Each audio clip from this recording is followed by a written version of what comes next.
Hello dears, welcome to Nidhi's Cook Enjoy. പുതിയൊരു വീഡിയോയിലേക്ക് എല്ലാവർക്കും സ്വാഗതം. അപ്പോൾ നമ്മൾ ഇന്ന് ഉണ്ടാക്കാൻ പോകുന്നത് നല്ല അടിപൊളിയായിട്ടുള്ള വെണ്ടക്ക തൈര് കറിയാണ്. എളുപ്പത്തിൽ നമുക്ക് ഉണ്ടാക്കാം. വളരെ കുറച്ച് സമയം വേണ്ടുള്ളൂ. ആ വെണ്ടക്ക വഴറ്റാനാണ് ഒരു 5 മിനിറ്റ് അധികം എടുക്കുന്നത്. ബാക്കിയെല്ലാം പെട്ടെന്ന് ചെയ്തെടുക്കാൻ പറ്റും. നമുക്കൊരു തിരക്കുള്ള ദിവസമോ എവിടെയെങ്കിലും പോകാനൊക്കെ ഉണ്ടെങ്കിലൊക്കെ സമയക്കുറവുള്ള സമയത്തൊക്കെ പെട്ടെന്ന് ഉണ്ടാക്കിയെടുക്കാൻ പറ്റുന്ന ഒരു എളുപ്പക്കറിയാണ് നമ്മുടെ വെണ്ടക്ക തൈര് കറി. കുട്ടികൾക്കൊക്കെ വളരെ ഇഷ്ടമാവും.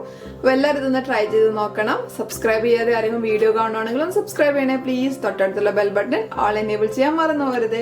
അപ്പോൾ നിങ്ങൾക്ക് ഇഷ്ടപ്പെടുവാണെങ്കിൽ ഒന്ന് ലൈക്ക് ചെയ്യും, ഇഷ്ടപ്പെട്ടില്ലെങ്കിൽ ഒന്ന് ഡിസ്ലൈക്ക് ചെയ്യുകയും ചെയ്യണം കേട്ടോ.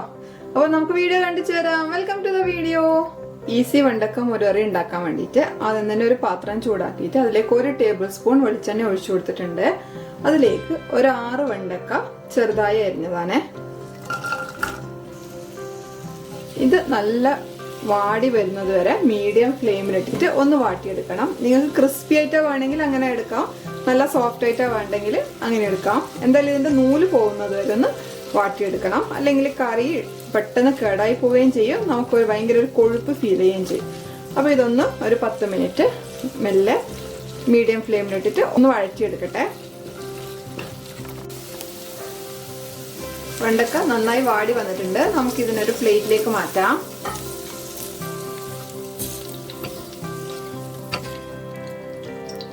ഇതിൻ്റെ അകത്ത് ഇപ്പൊ കുറച്ച് എണ്ണയുണ്ട്. 1 ടീസ്പൂണും കൂടെ എണ്ണ നമുക്ക് ഇതിലേക്ക് ചേർത്ത് കൊടുക്കാം.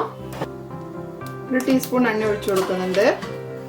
ചൂടായ എണ്ണയിലേക്ക് ഒരു 1/2 ടീസ്പൂൺ കടുക് ചേർത്ത് കൊടുക്കാം.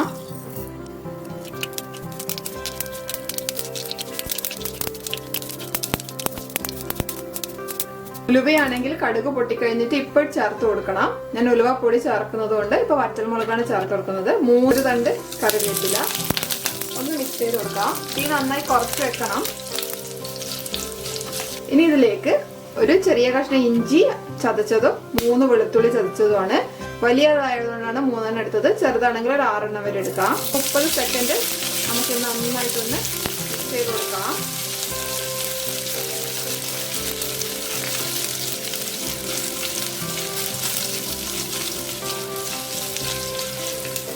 ഇനി നമുക്ക് ഇതിലേക്ക് പൊടികൾ ചേർത്ത് കൊടുക്കാം.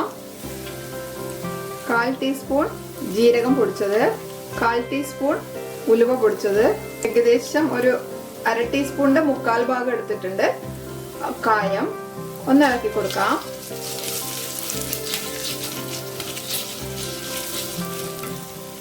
കാൽ ടീസ്പൂൺ മുളക് പൊടി, 1/4 ടീസ്പൂൺ മഞ്ഞൾപ്പൊടി. പൊടികളുടെ പച്ചമണം മാറുന്നത് വരെ ഒന്ന് മിക്സ് ചെയ്ത് കൊടുക്കാം. ഇതിലേക്ക് നമ്മൾ വറുത്ത് വെച്ച വെണ്ടക്ക ചേർത്ത് കൊടുക്കാം. നിങ്ങൾക്ക് കൂടുതൽ വെണ്ടക്ക വേണമെങ്കിൽ കൂടുതൽ ചേർക്കാം. നന്നായിട്ടൊന്ന് മിക്സ് ചെയ്ത് കൊടുക്കാം. ഈ പൊടികളെല്ലാം നല്ലോണം ഈ വെണ്ടയ്ക്കയിൽ പിടിക്കണം. ഒരു 1/4 കഷ്ണം തക്കാളി അരിഞ്ഞതാണ്. ഇത് ഓപ്ഷനിലാണ്, വേണമെങ്കിൽ മാത്രം ചേർത്ത് കൊടുത്താൽ മതി. ഒന്ന് മിക്സ് ചെയ്ത് കൊടുക്കാം. തക്കാളി വെന്തൊടയേണ്ട ആവശ്യമൊന്നുമില്ല. ഇതിലേക്ക് 1/2 ടീസ്പൂൺ ഉപ്പ് ചേർത്ത് കൊടുക്കാം. ഒന്ന് നന്നായിട്ട് ഇളക്കി യോജിപ്പിക്കാം. വെണ്ടയ്ക്കയിലൊക്കെ നന്നായിട്ട് ഉപ്പ് പിടിക്കണം, അപ്പോഴാണ് ഇതിനൊരു ടേസ്റ്റ് നല്ലോണം വരുന്നത്. ഇതൊക്കെ ലോ ഫ്ലെയിമിൽ തന്നെയാണ് നമ്മൾ ചെയ്യുന്നത്. ഇനി ഇതിലേക്ക് നമുക്ക് തൈര് ചേർത്ത് കൊടുക്കാം. നന്നായിട്ട് മിക്സ് ചെയ്ത് കൊടുക്കണം.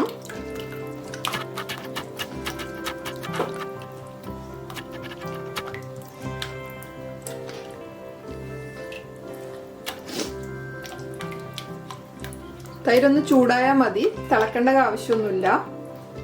1 കപ്പ് തൈരിലേക്ക് 1/2 കപ്പ് വെള്ളം ചേർത്തിട്ട് മിക്സ് ചെയ്ത തൈരാണ് ചേർത്ത് കൊടുത്തത്. വെണ്ടയ്ക്ക ആയതുകൊണ്ട് തന്നെ കറി ഒന്ന് തണുക്കുമ്പോഴേക്ക് നല്ല കട്ടിയായിട്ട് വരും. അതുകൊണ്ടാണ് തൈര് 1/2 കപ്പ് വെള്ളം കൂടി ചേർത്തിട്ട് മിക്സ് ചെയ്തത്. ഒന്ന് ചൂടായി കഴിഞ്ഞാൽ നമുക്ക് ഓഫ് ചെയ്തിട്ട് അടച്ചു വെക്കാം. തിളക്കേണ്ട ആവശ്യമില്ല. ഈസി ആയിട്ടുള്ള കറിയാണ്. പെട്ടെന്ന് നമുക്ക് എവിടെയെങ്കിലും പോകാനൊക്കെ തിരക്കുള്ള സമയത്തൊക്കെ നമുക്ക് 5 മിനിറ്റ് കൊണ്ട് ഉണ്ടാക്കി വെക്കാൻ പറ്റുന്ന ഒരു അടിപൊളി കറി. വെണ്ടയ്ക്കയുടെ അളവ് വേണമെങ്കിൽ നിങ്ങൾക്ക് കൂട്ടാം. നിങ്ങൾക്ക് ഇഷ്ടമാണെങ്കിൽ കൂടുതൽ ചേർത്ത് കൊടുക്കാം. ഉപ്പ് വേണമെങ്കിൽ നോക്കിയിട്ട് ചേർത്ത് കൊടുക്കാം. ഉപ്പൊക്കെ കറക്റ്റ് ആണ്. തൈരിന്റെ പുളിക്കനുസരിച്ചിട്ട് ഉപ്പിന്റെ അളവിൽ വ്യത്യാസം വരും. ഇതൊന്ന് നന്നായിട്ട് ചൂടാവട്ടെ. കറി നന്നായിട്ട് ചൂടായിട്ടുണ്ട്, തിളക്കേണ്ട ആവശ്യമില്ല. അപ്പൊ ഞാനിത് ഓഫ് ചെയ്യുവാണ്. ഒരു 10 മിനിറ്റ് അടച്ചു വെച്ചിട്ട് നമുക്ക് ഉപയോഗിക്കാം. 10 മിനിറ്റ് അടച്ചു വെക്കുന്നത് ഒരു പാത്രപ്പാകം വരാൻ വേണ്ടിയിട്ടാണ്. അതിനുശേഷം നമുക്ക് ഉപയോഗിക്കാം. അപ്പൊ വളരെ എളുപ്പമുള്ള വെണ്ടക്ക കറി എല്ലാവർക്കും ഇഷ്ടപ്പെട്ടു വിചാരിക്കുന്നു. അടുത്ത വീഡിയോ ആയിട്ട് നമുക്ക് വീണ്ടും കാണാം. അതുവരേക്കും എല്ലാവർക്കും നന്ദി, നമസ്കാരം. Thank you for watching. By.